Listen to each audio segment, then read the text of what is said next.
Thank you so much for watching IELTS Wala India. Myself Manpreet and you are watching your favorite channel. Fifth time and temp IELTS exam clear by IELTS Wala India. आपका first time exam है, second time exam है, चाहे आपका third time exam है, I wish to God कि आपका IELTS exam clear हो जाए. But everything depends on your preparation. आपकी प्रेपरेशन के ऊपर सबसे ज़्यादा डिपेंड करता है.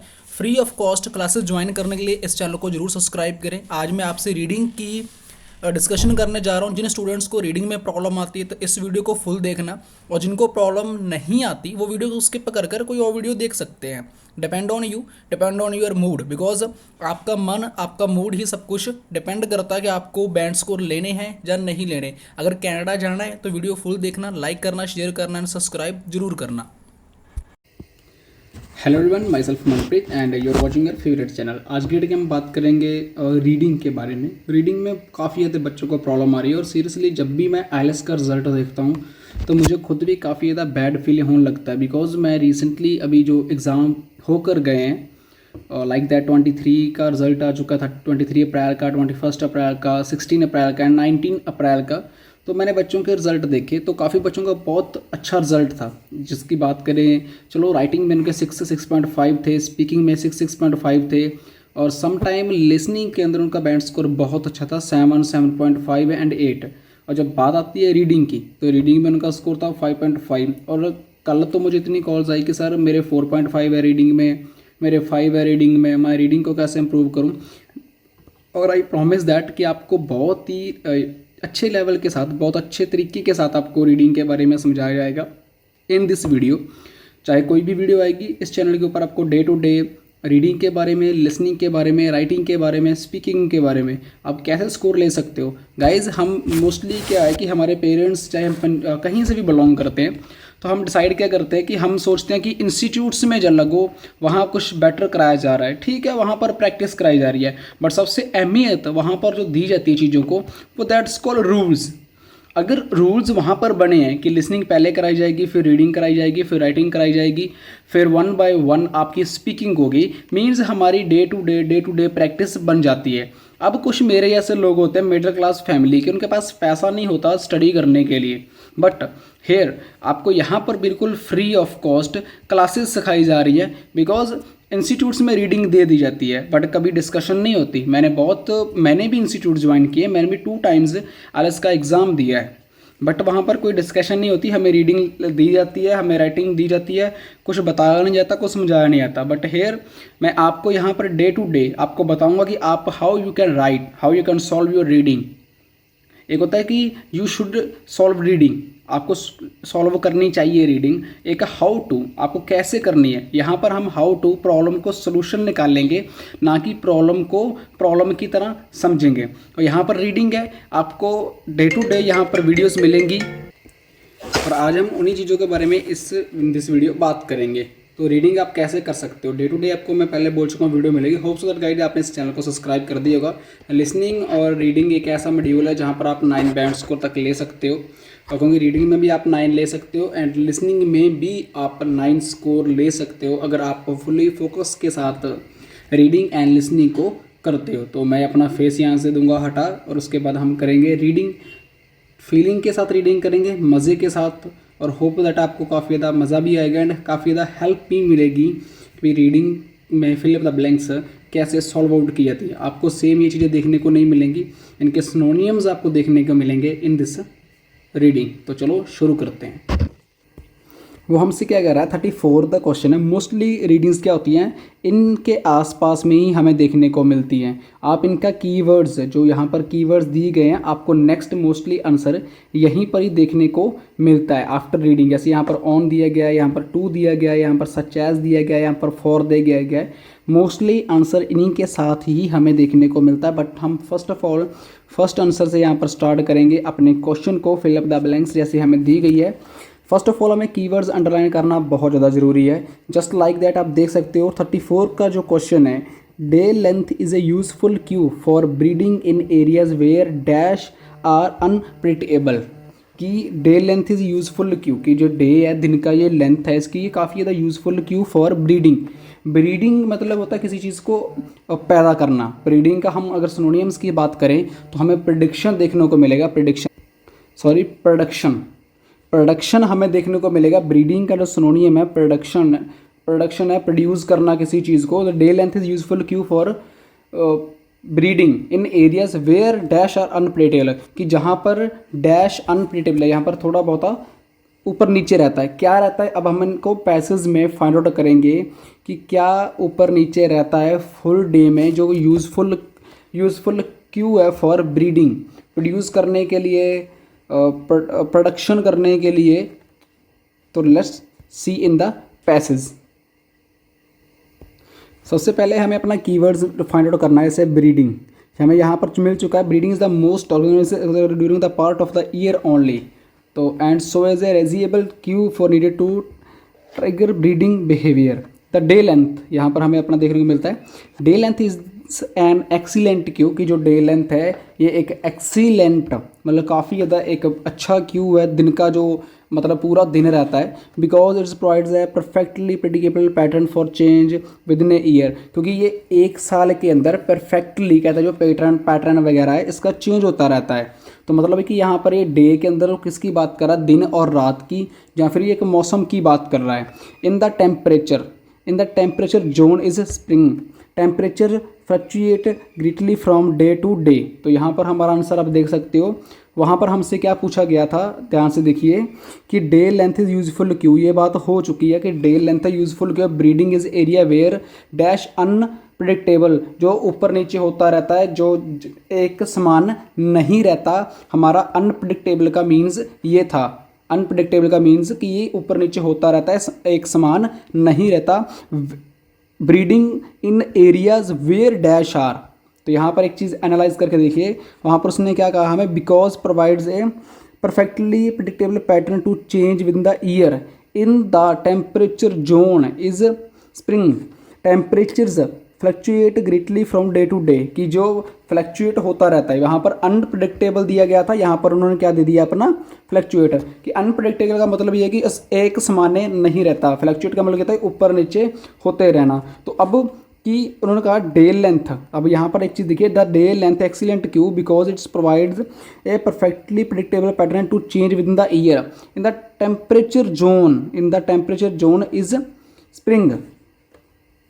तो नेक्स्ट वन, स्प्रिंग के बाद होना टेम्परेचर फ्लक्चुएट ग्रेटली, कि फ्रॉम डे टू डे, वहाँ पर दिया गया है वेयर, वहाँ पर आपने देखा था, वहाँ पर दिया गया है, आप देखिए वहाँ पर वेयर दिया गया है, वेयर आर अनप्रेडिक्टेबल। तो यहाँ पर इन्होंने दिया गया है fluctuate greatly from day to day, तो मीन्स जो हमारा आंसर है वो टेम्परेचर्स है। टेम्परेचर्स ही फ्लक्चुएट होता है, टेम्परेचर्स ही ऊपर नीचे जाता है डे का। अगर यहाँ पर हम अपना टेम्परेचर्स को फिल करते हैं, वहाँ पर साफ साफ दिया गया है अनप्रेडिक्टेबल वेयर, वहाँ पर उन्होंने दिया गया था फ्रॉम आर, तो हमारा यहाँ पर जो आंसर आता है वो टेम्परेचर्स हमें फिल करना होगा, तो वही हमारा राइट आंसर है। मैंने आपको पहले ही कहा है कि जो रीडिंग है वो हमेशा सिनोनियम्स प्लस वोकैबुलरी को अंडरस्टैंड करना होता है। जो लाइन यहाँ पर उन्होंने दी थी वो पूरी सेम आपको दिखाई नहीं देगी, वहाँ पर लाइन का यहाँ तक बात उन्होंने पहले कर दी, बट यहाँ पर उन्होंने क्या यूज़ करना स्टार्ट कर दिए, सिनोनियम्स एंड वोकैबुलरी। सिनोनियम स्टार्ट की, वेयर को चेंज कर दिया, फ्रॉम में अनप्रेडिक्टेबल को चेंज कर दिया उन्होंने फ्लक्चुएट में, और देन एरियाज को चेंज कर दिया उसने अदर वर्ड्स में, कि जहाँ पर होती है टेम्परेचर्स अनप्रेडिक्टेबल, ऊपर नीचे होता है। तो हमारा जो राइट आंसर है बच्चे वो कौन सा है, टेम्परेचर्स हमारा एक राइट आंसर है। होप सो दैट आपको पहला क्वेश्चन की रीडिंग का आंसर समझ में आ गया होगा। नेक्स्ट वन की बात करते हैं। नेक्स्ट वन जो क्वेश्चन है हमारा कि 35 plants which do not respond, कि प्लांट जो रिस्पॉन्ड नहीं करते टू लाइट लेवल्स, कि जो लाइट लेवल्स के हैं वो क्या कहते हैं, किसी और को रेफरेंस करते हैं, आर रेफर टू एज, कि वो अदर को रेफरेंस करते हैं। जैसे हम किसी को रेफर करते हैं फॉर एग्जांपल दैट कि किसी के पास व्हाट्सएप नहीं है तो हम उसको लिंक भेज देते हैं, रेफ़र करते हैं, कहीं जाना है उसको रेफ़र करते हैं। तो प्लांट्स, ध्यान से क्वेश्चन को देखिए, plants which do not respond, कि जो प्लांट्स है रिस्पॉन्स नहीं करते टू लाइट लेवल्स, हमें लाइट लेवल्स को अंडरलाइन करना है कि एक सबसे पहले कीवर्ड्स है डू नॉट, फिर light levels are referred to as. अब हमें ये पैसेज में फाइंड आउट करना है कि ये हमें कहाँ देखने को मिलेगा। याद कर रखना है, do not respond to light levels, हमारा मेन मकसद है टू लाइट लेवल्स। तो चलो next one is a plants which do not respond to light level are referred to as. तो हमें आंसर को फाइंड आउट करना है अपने पैसेज में, तो हमें इसका आंसर नेक्स्ट ही मिलेगा। तो हम इसका कीवर्ड्स को, प्लांट्स को फाइंड आउट करते हैं। हमारा जो मेन वर्ड है, कीवर्ड है, वो है plant, do not respond to light. तो नेक्स्ट वन हमें अपना मिल चुका है। A short day plant flower which when the day is less than a critical length. A long day plant flowers after critical day length is exceeded. In the both case the critical day length differ from species to species. क्या कहता है कि जो in the case क्या होता है कि जो क्रिटिकल डे है, जो हमारा पूरा दिन है, इसमें जो स्पीसीज होती हैं, स्पाइसेस होती हैं, वो डिफरेंट होती हैं। डिफर मीन्स यहाँ पर डिफर उसने यूज़ किया हुआ है, इसका मतलब है डिफरेंट, कि अलग अलग तरह की होती हैं। Plant which flower after a period of vegetative growth, की हाँ ये देखो, ये इस चीज़ को लाइन से ध्यान से देखना। Plant which flower after a period of vegetative growth regardless of photo period are known as day natural plants. यहाँ पर बात की है, ध्यान से पढ़िए बच्चे यहाँ से। In the both case the character day length differ from species to species, कि जो कैरेक्टर डे की लेंथ है वो डिफरेंट होती है species to species. Plant which flower after a period, कि जो प्लांट में जो फ्लावर होते हैं आफ्टर ए पीरियड, कुछ समय बाद क्या करते हैं, वो ग्रोथ करनी छोड़ देते हैं, रिगार्डलेस हो जाते हैं। मीन्स रिगार्डलेस मीन्स होता है बेप्रवाह हो जाते हैं, बिना किसी निश्चित के। जैसे हम भी सम टाइम बेप्रवाह हो जाते हैं अपनी लाइफ से, अपने आप से, या किसी भी चीज़ से। तो यहाँ पर उसने बात की है कि plant which do not use light period, mean light period यहाँ पर क्या किसने, plant which flower after a period, यहाँ पर आफ्टर ए पीरियड उसने यूज़ कर दिया, वहाँ पर डू नॉट लगा कर यूज़ किया था, यहाँ पर after a period of vegetative growth, की उसकी जो ग्रोथ है वो होने कम हो जाती है, रिगार्डलेस हो जाते हैं, बेप्रवाह हो जाते हैं, are known as day natural plants. मैंने आपको क्या कहा था कि इसका आंसर हमें हमेशा मिलता जुलता ही मिलेगा। यहाँ पर एज दिया गया है, तो यहाँ पर जो हमारा आंसर है वो है डे नेचुरल प्लांट्स। अगर हम यहाँ पर अपना डे नेचुरल प्लांट्स को यूज़ करते हैं तो लाइन सेम वही बनेगी जो ऊपर मैंने आपको बताई है।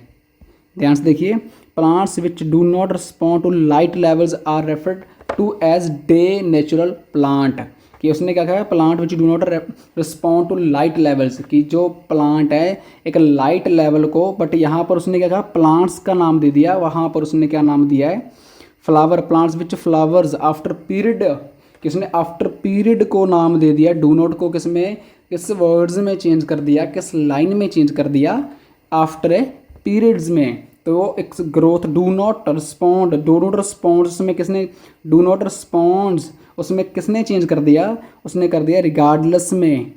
रिगार्डलेस मीन्स बेपरवाह, किसी चीज़ की चिंता ना करनी। तो हमारा जो क्वेश्चन का आंसर है वो सेकंड नंबर का है। तो आप ध्यान से देखिए, हमारा सेकंड क्वेश्चन का आंसर भी मुझे सेम टू सेम कैसे फाइंड आउट करना मिला। तो ये काफ़ी टफ रीडिंग है।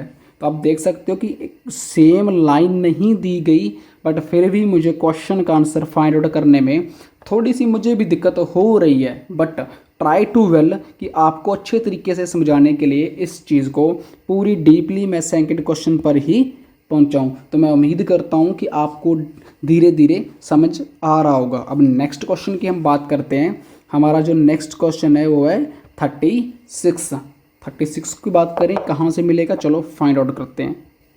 तो सबसे पहले हम अपना क्वेश्चन को समझने की कोशिश करते हैं। Birds in temperate climates associate longer days, कि जो बर्ड्स हैं जिनका टेम्परेचर है, क्लाइमेट्स का टेम्परेचर है, एसोसिएट लॉन्गर डेज, बड़े दिनों में, with nesting and the ability of, nesting का मतलब होता है आलना जैसे जहाँ पर वो अपना घर बना कर रहते हैं, घोंसला सा बना कर रहते हैं जितने भी बर्ड्स हैं। तो वो उसने कहने का मतलब कि जो बड़े दिन होते हैं, जैसे कि आज के डेट की बात करें तो थोड़े से लंबे दिन है, जो बर्ड्स का टेम्परेचर है क्लाइमेट्स का, उसके घर का, एंड द अवेबिलिटी ऑफ कि उसकी एबिलिटी ऑफ डैश मीन्स उसकी एबिलिटी क्या है, कैसे वो चीज़ रह पाते हैं, कैसे वो अपना गुजारा करते हैं। तो कहने का मतलब ये है, हम इसको फाइंड आउट करते हैं अपने पैसेज में। तो बर्ड्स इन टेम्परेट क्लाइमेट्स हमें सबसे पहले अंडरलाइन करना है टेम्परेट क्लाइमेट्स, उसके बाद लॉन्गर डेज लंबे दिन, नेस्टिंग अपना घर वगैरह, एंड अवेबिलिटी कि कैसे रहते हैं। 4 कीवर्ड्स है हमारे पास, birds in temperature climates associated longer as days, nesting and availability of dash. चलो फाइंड आउट करते हैं अपने पैसेज में। इसका आंसर हमें नेक्स्ट पैराग्राफ में मिलेगा। तो नेक्स्ट पैराग्राफ में पहले हम अपना कीवर्ड्स को फाइंड आउट करने की कोशिश करने हैं कि कीवर्ड्स मुझे कहाँ पर देखने को मिलेगा इन द नेक्स्ट पैराग्राफ। अब मुझे कीवर्ड्स को फाइंड आउट करना है। कीवर्ड्स को फाइंड आउट करने के लिए मुझे पैराग्राफ रीड आउट करना होगा। तो रीड आउट करते हैं। The reproduction and the provide for young birds both when they are in the nest after fledging. अब मुझे एक थोड़ा सा लगा कीवर्ड मैंने अंडरलाइन कर लिया है। अब नेक्स्ट लाइन को रीड आउट करेंगे तभी हम समझ पाएंगे। चलो शुरू करते हैं। Thus many temperate zone birds use the increasing day length in spring as cue begin the nesting cycle. Wow, चलो आंसर मिल गया, लाइन का मतलब मिल गया। मीन्स कहने का थस मैनी टेम्परेट, यहाँ उसने क्या किया है, यूज़ किया एक वर्ड मैनी टेम्परेट, मीन्स कि काफ़ी ज़्यादा मात्रा में गर्मी होना, काफ़ी ज़्यादा मात्रा में टेम्परेचर हाई होना। Use the increasing day length कि बड़े दिनों के अंदर इंक्रीजिंग द डे लेंथ जो इंक्रीज होता है बड़े दिनों के अंदर। Light spring A cube in the nesting cycle कि जो उस आलने का एक नेस्टिंग साइकिल है, जो उस आलने के अंदर स्प्रिंग हो रहा है, टेम्परेचर है बड़े दिनों के अंदर काफ़ी ज़्यादा मात्रा में बढ़ जाता है। तो यहाँ पर भी सेम यही बात की गई है। Birds in temperature climates associate longer days. तो ध्यान से देखिए क्या कहा उसने, बर्ड्स इन टेम्परेट क्लाइमेट्स, यहाँ पर उसने टेम्परेट क्लाइमेट्स की बात कर दी और यहाँ पर उसने बात कर दी मैनी टेम्परेचर्स जोन। क्लाइमेट्स की बात नहीं की, मैनी क्लाइमेट्स की जगह उसने क्या लगा दिया, मैनी लगा दिया, मैनी टेम्परेचर्स जोन। अब इसका आंसर हमें नेक्स्ट मिलेगा longer in the longer days, इसकी बात भी उसने कर दी। Nesting and the availability of, nesting के आगे अब हम यहाँ पर आंसर मिलेगा नेस्टिंग साइकिल, और उसने अवेबिलिटी की बात की है कि कब वो चीज़ होती है, because this is an a point when educate food resources will be assured. Means कि जब हमें फूड दिए जाते हैं एक विश्वास, असोर्ट का मीन्स होता है एक विश्वास, एक आंखें बंद कर विश्वास करना, ऐसे हमारे पेरेंट्स हमारे ऊपर करते हैं। तो यहाँ पर उसने बात कर दी मैनी क्लाइमेट्स, टेम्परेचर को चेंज कर दिया मैनी टेम्परेचर जोन में। Use the increasing day length in spring as cue to begin the nesting cycle because this is a point when educate food resources. अब जो हमारा आंसर है वो ये रहा, जब वो एक उनको विश्वास हो जाता है, एक ट्रस्ट हो जाता है, एक बिलीव हो जाता है कि अवेबिलिटी ऑफ फूड। आप फूड भी यहाँ पर आंसर लगा सकते हो, फूड रिसोर्सेज भी आंसर लगा सकते हो, एडुकेट भी आंसर लगा सकते हो, इन तीनों को भी लगा सकते हो, ओनली फूड भी लगा सकते हो, अवेबिलिटी ऑफ फूड। अब हमारा आंसर है सेम टू सेम यही लाइन ऊपर बनती है। ध्यान से देखिए, बर्ड्स टेम्परेचर क्लाइमेट्स, और वहाँ पर मैनी टेम्परेचर्स की बात कर दी, लॉन्ग डे की बात कर दी, वहाँ पर भी सेम लॉन्ग डे की बात की है कि लॉन्ग डे के अंदर क्या होता है। नेस्टिंग की तो बात वहाँ पर ऑब्वियसली बात की गई है। Next availability of dash means की फूड। चलो आपको होप सो दैट थर्ड का आंसर भी समझ में आ गया होगा कि कैसे मुझे फाइंड आउट करना है अपनी रीडिंग में। अब बात करते हैं 37 की। नेक्स्ट वन बात करते हैं plants that flower when day are long often depend on dash to help them reproduce. कि प्लांट्स दैट फ्लावर, जो फ्लावर है प्लांट्स में लगे होते हैं जब एक लंबा दिन होता है, लॉन्ग ऑफन, यहाँ पर अपने एक चीज़ एनालाइज करनी है, लॉन्ग डेज आर लॉन्ग कि जब बड़े दिन होते हैं, डिपेंड ऑन वो किसी के ऊपर डिपेंड होते हैं, टू हेल्प देम रीप्रोड्यूस। कि plants that flower when days are long, हमें क्या याद रखना है, डेज आर लॉन्ग, तब वो डिपेंड होते हैं, हेल्प लेते हैं देम टू रिप्रोड्यूस। लंबे दिनों में किसके ऊपर डिपेंड होते हैं, इस चीज़ को चेकआउट करते हैं इन द नेक्स्ट पैराग्राफ। चलो शुरू करते हैं हमारा आज का पैराग्राफ।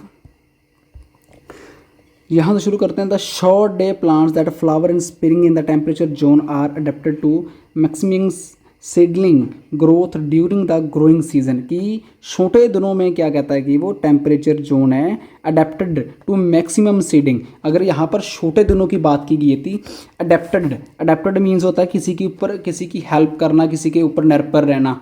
ये अडेप्टेड का ये सिनोनिम वर्ड है, यहाँ पर इन्होंने दिया गया। हमें आंसर नेक्स्ट भी ऐसे ही देखने को मिलेगा। बट यहाँ पर किसकी बात कर रहा है कि लॉन्ग डे की, यहाँ पर वो बात कर रहा है एक लॉन्ग डे की, बट डिपेंड रहना जिसे बोलते हैं ना, यहाँ पर लॉन्ग डे की बात कर रहा है, बट यहाँ पर शॉर्ट डे की बात की गई है। यहाँ पर देखिए the short day adapted to maximum seeding growth. तो यहाँ पर इसका आंसर ये आना था। अगर वहाँ पर शॉर्ट डे दिया होता तो इट मीन मेरा ये आंसर नहीं है, क्योंकि मुझे लॉन्ग डे के बारे में फाइंड आउट करना है। Long day growth during the growing season. Oh next one मिल गया, लॉन्ग डे भी मुझे मिल गया। Long day plants are adapted for situations that require fertilisation by insects. ये देखो ये है मेरा आंसर।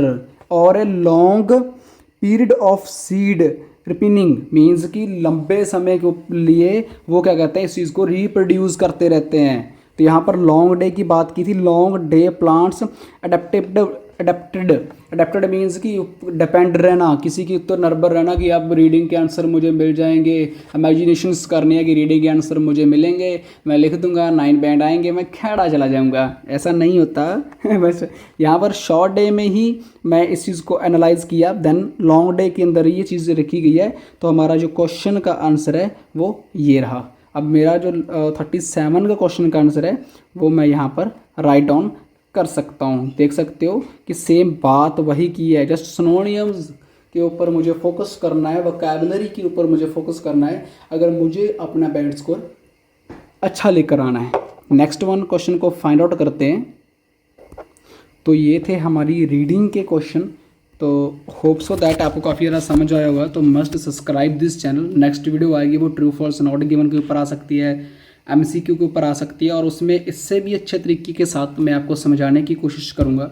और मुझे इतना उम्मीद है कि आपको इसमें भी कुछ ना कुछ समझ में डेफिनेटली आया होगा कि आप रीडिंग के आंसर कैसे फाइंड आउट कर सकते हैं, because fill up the blanks आपको रियल IELTS एग्ज़ाम में हमेशा देखने को मिलती हैं। तो must subscribe this channel, like ज़रूर करें। Keep supporting, keep love, God bless you everyone.